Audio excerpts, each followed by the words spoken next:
today's thoughts on MCU.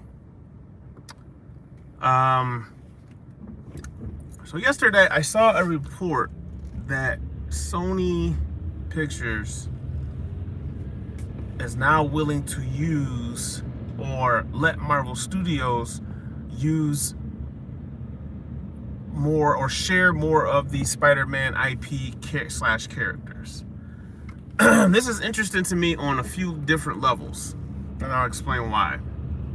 Number one, it's an insight and it shows us why we haven't gotten certain characters up to this point. Everything, even though Spider-Man has been in the MCU, I will say everything seems to be more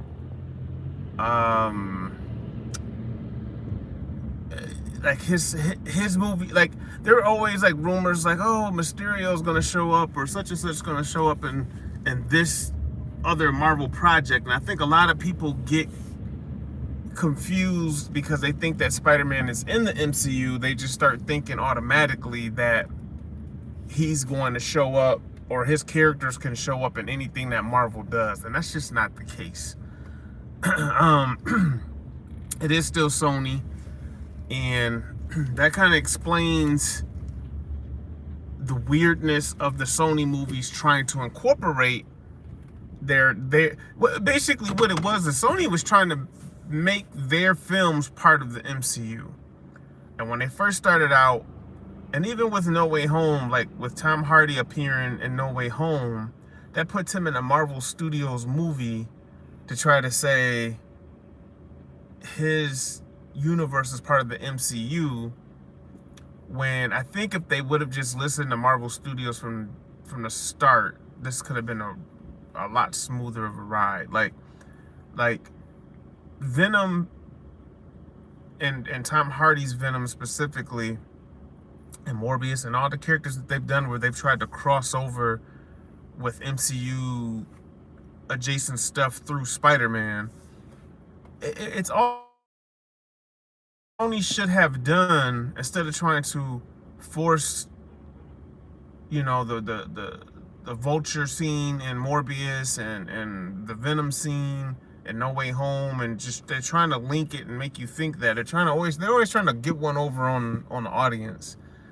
If they would have just looked at what Marvel Studios was doing, they didn't even necessarily have to listen to Kevin Feige directly. Just take the Marvel Entertainment, Marvel TV approach of how they had to do things after like 2015 when it came to Marvel Studios.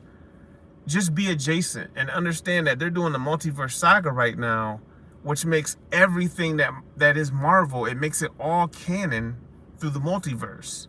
So just tell the story you want to tell. Stop trying to, put your characters in the Tom Holland's MCU, and maybe even think out the box. Like, I still don't understand why. Well, no, I do understand. I take that back. I do understand why they couldn't get Tobey or Andrew's Spider-Man. And then if you wanted to make a villains run with villains, make the villains be in one of their universes. That way you can have one of the two of them pop up as the Spider-Man of that universe, and then you would have a Spider-Man-less Spider-Man movie, if that makes sense. The reason why that wouldn't work is because Andrew and Tobey, honestly, and there are interviews that back this up, they didn't want anything to do with Sony. They both felt they had been done wrong by Sony in the past, and I don't think that either one of them would have just come back to Sony if Sony asked to do, a film or a cameo. The reason why they are back, make no mistake, is because Marvel, in dealing with Marvel Studios. It's the same reason why Hugh Jackman is back. It's the same reason why Ryan Reynolds was coming back, because he understood, he knew. All of them want to work with Kevin Feige.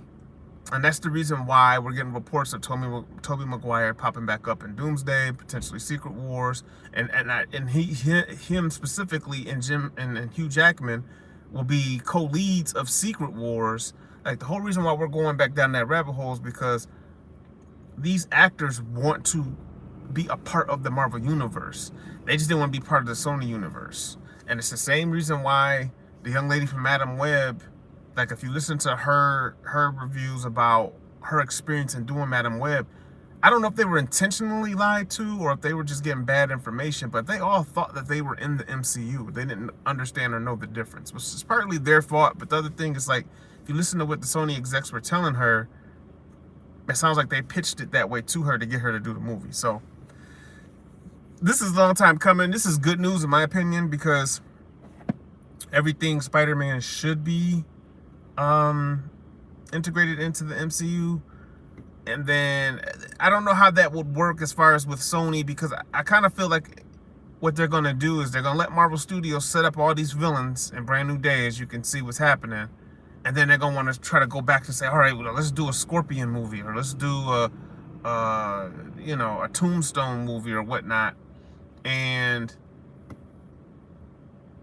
I don't know how Marvel Studios feels about that, because because it's a Sony production, it's the same actors, it's the contract is with Sony, not with Disney. Sony can technically say, okay, Tombstone, you're going to pop up, we're going to do a TV show on you, or we're going to do a movie with just you.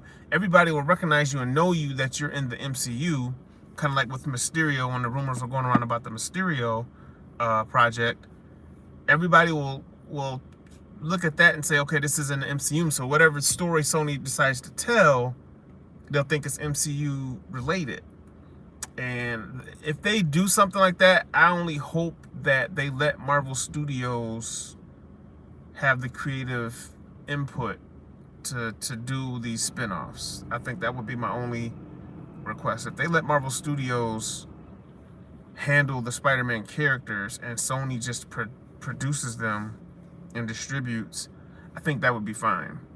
And honestly, I think that's what you need, because more of the Spider-Man has such a rogues gallery of villains, and you really want to fill them out.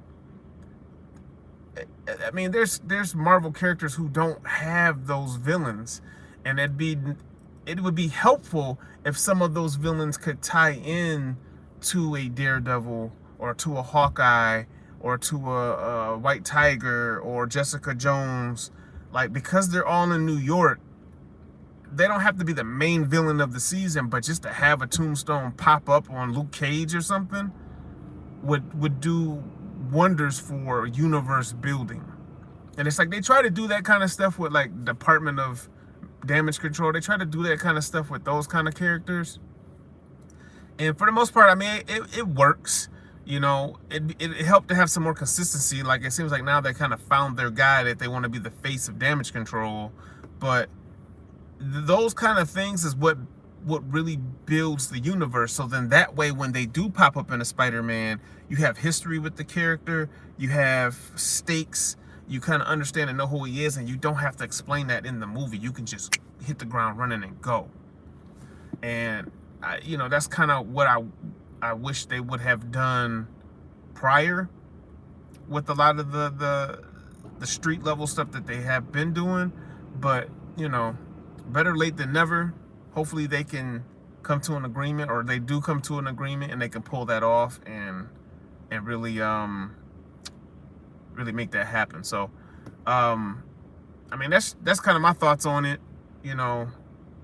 If anybody else sees this and they know something different, or know more so how it works in relation to the contracts, like kind of what Vincent D'Onofrio was saying about him appearing as Kingpin, yeah, let me know down in the comment section. And yeah, by all means, like, chime in, like, share, subscribe, all those good things. Until tomorrow.